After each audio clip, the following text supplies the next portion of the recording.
Morning students. सो आज हम लोग पढ़ने वाले हैं ईयर के अंदर क्या स्ट्रक्चर होती है, क्या उसके डिफेक्ट्स होते हैं, इस बारे में हम थोड़ा सुपरफिशियली पढ़ेंगे।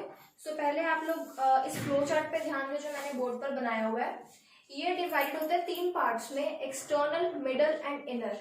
जो एक्सटर्नल ईयर है वो आगे डिवाइडेड है ऑरिकल और एक्सटर्नल ऑर्डरी मेटस, और जो एक्सटर्नल ऑर्डरी मेटस है वो आगे टू पार्ट्स में डिवाइडेड है, outer cartilaginous part, inner body part. ये मैं आपको बाद में एक्सप्लेन करूंगी कि ये क्या क्या टर्म्स हैं।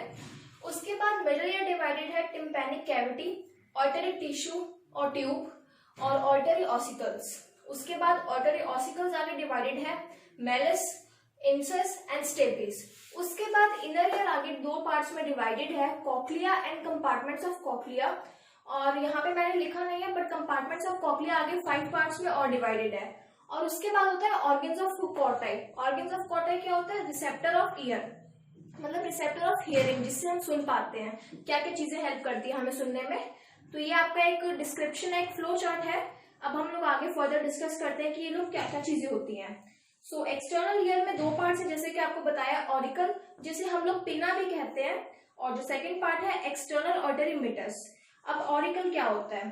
It is a fibro cartilaginous plate covered by connective tissue and skin. जैसा कि आपको पता है सेल्स के बाहर टिश्यूज, सेल से टिश्यूज बनते हैं, तो उस टिश्यूज और स्किन से कवर्ड होती है एक फाइब्रो कार्टिलेज, फाइब्रस से बनी हुई प्लेट होती है जिसमें थोड़ा कार्टिलेज का भी हिस्सा होता है।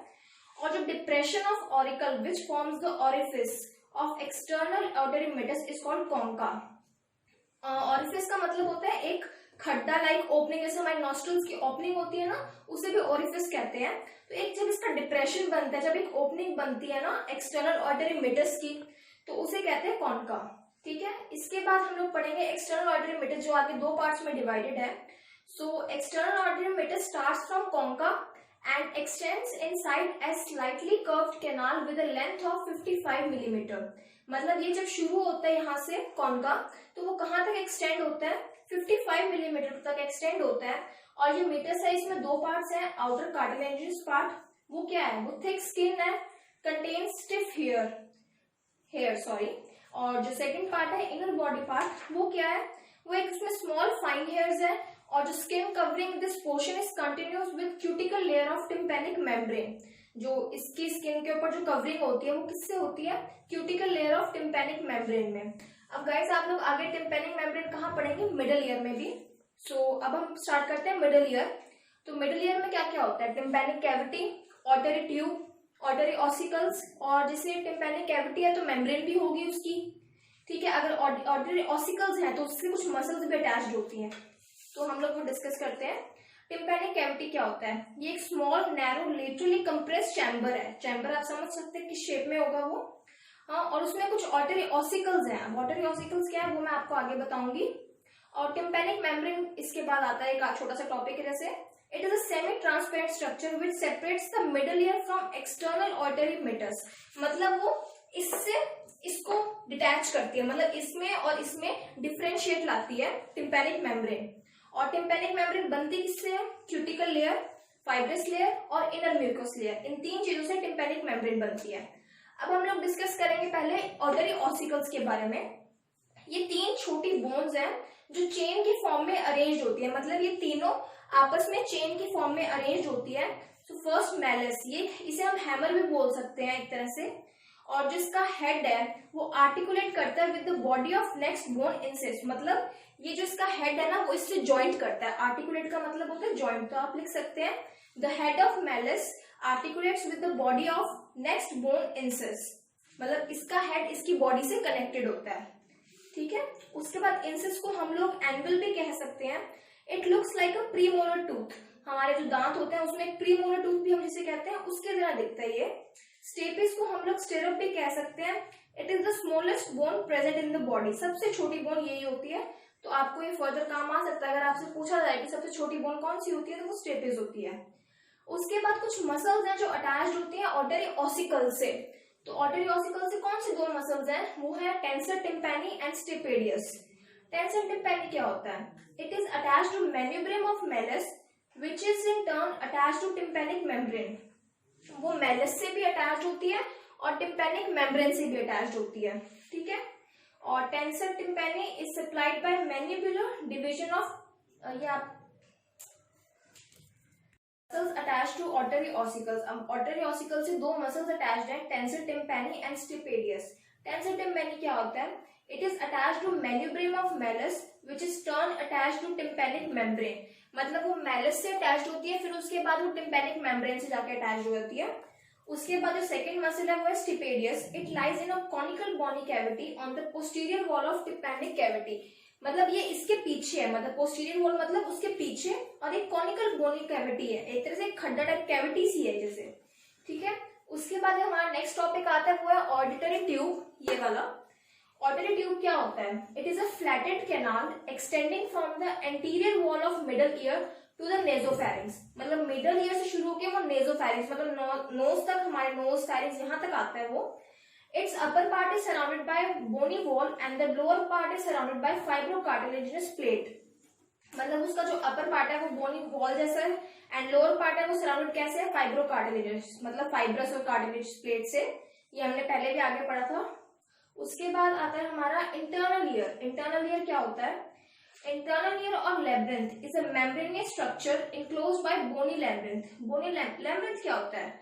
लैम्ब्रिंथ होता है एक complicated irregular network of passages. मतलब एक ऐसे गुच्छा टाइप से एक पैसेज है, मतलब एक इरेगुलर शेप में है, वो एकदम सिंपल पैसेज नहीं है, लेकिन मतलब जिसके अंदर बहुत से ऐसे कंफ्यूजन वाला सा पैसेज होता है, वो काफी अंदर जाके होता है, इसलिए हर कोई इसको अच्छे से मतलब देख नहीं पाता, समझ नहीं पाता। और ये आगे sense organ for hearing is the cochlea, ये भी इसी के अंदर प्रेजेंट होता है। मतलब एक बहुत इंपॉर्टेंट सेंस ऑर्गन है कॉक्लिया। अब कॉक्लिया क्या होता है? ये आगे दो पार्ट्स में डिवाइड है, जैसे आपको दिखा रखा है, कॉक्लिया और compartments of cochlea. Cochlea is a coiled structure like a snail's shell. It consist of two structures, central conical axis और बोनी कैनाल ट्यूब। जो सेंट्रल कॉनिकल एक्सिस है formed by spongy bone called modiolus, and जो bony canal है which winds around the modiolus. मतलब जो cochlea दो structure में divided है, तो जो फर्स्ट स्ट्रक्चर है उसके सेंट्रल कॉनिकल एक्सिस वो एक स्पॉन्जी बोन फॉर्म करती है, और जो सेकंड स्ट्रक्चर है बोनी कैनाल वो उसके आसपास होती है, इर्द गिर्द घूम रही होती है, ठीक है। उसके बाद आते हैं compartments of cochlea. Compartments of cochlea में क्या है? आपके दो पहले पोर्शन डिवाइडेड किए हुए हैं, बेसिलर मेम्ब्रेन और वेस्टिबुलर मेम्ब्रेन। बेसिलर मेम्ब्रेन क्या है? It is a connective tissue membrane. The basilar membrane is also called membranous spiral lamina. उसके बाद जो सेकंड स्ट्रक्चर है वो है vestibular membrane. It is also known as Reissner's membrane और थिन मेम्ब्रेन भी कहा जाता है। रेजोनर मेम्ब्रेन इसका दूसरा नाम है, और वैसे बहुत पतली मेम्ब्रेन होती है। और जो बेसिलर मेम्ब्रेन और vestibular membrane divide the spiral canal of cochlea into 3 compartments called scalae. जो ये सेकंड मेम्ब्रेन है हमारी वेस्टिबुलर मेम्ब्रेन, वो आगे इसको 3 और पार्ट्स में डिवाइड करती है। तो उनके क्या नाम है हम देखते हैं, scala vestibular, scala tympani and scala media. तो स्केला वेस्टिबुलर कहाँ प्रेजेंट है? It lies above the scala media. It arises from the oval window which is closed by foot plate of stapes।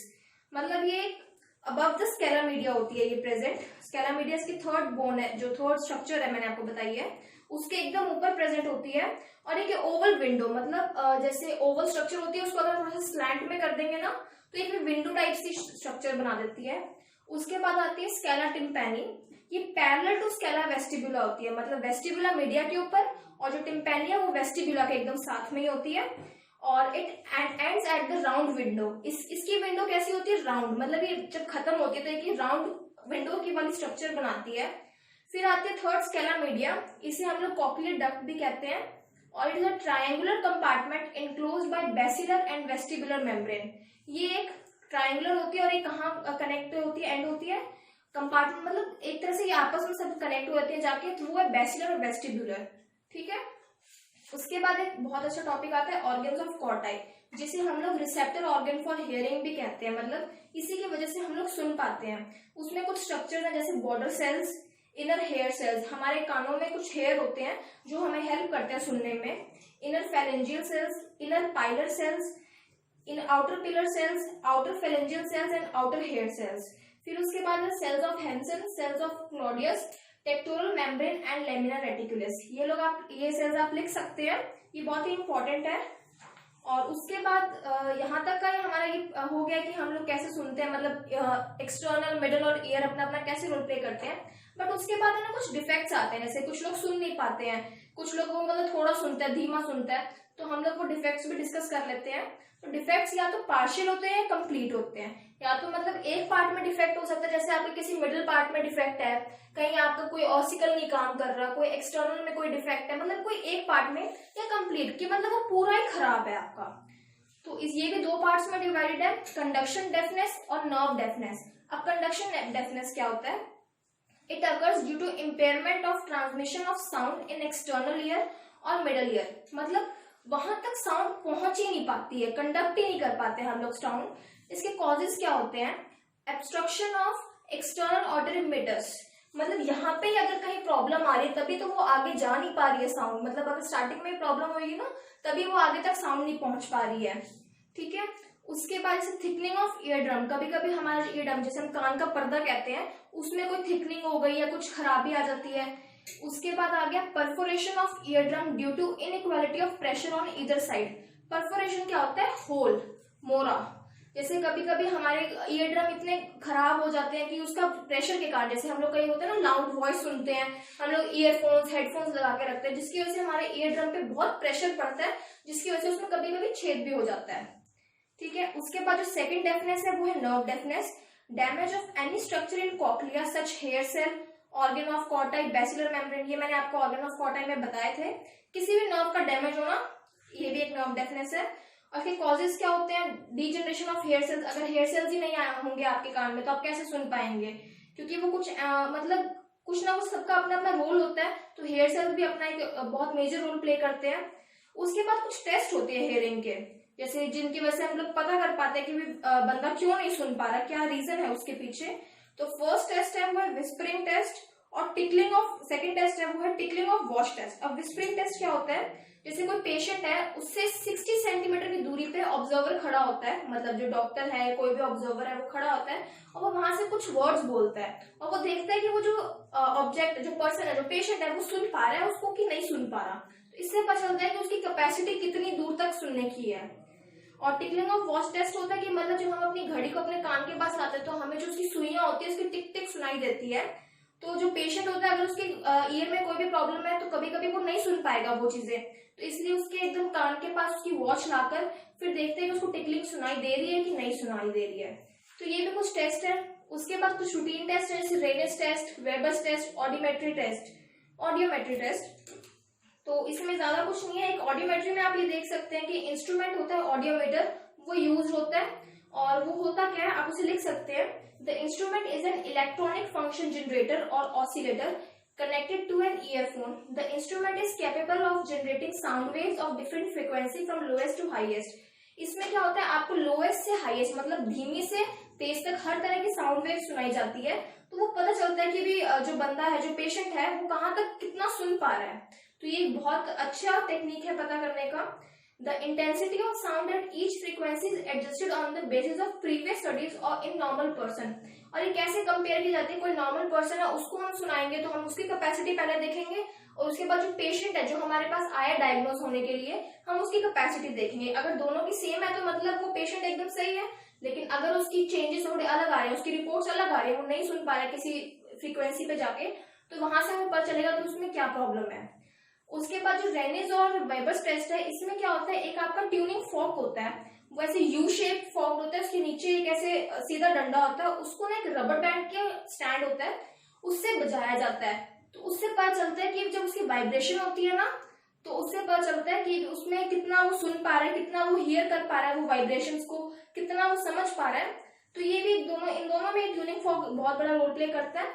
किसी में बेस होता है और किसी में मतलब थोड़ा ऊपर से बजाया जाता है। तो ये टेक्निक होती है अपनी अपनी, जो रेनिस टेस्ट और वेबर टेस्ट में यूज होती है। मैंने आपको सुपरफिशियली एयर के बारे में सब कुछ समझा दिया। होप सो आपको सब कुछ समझ आया हो। Thank you so much.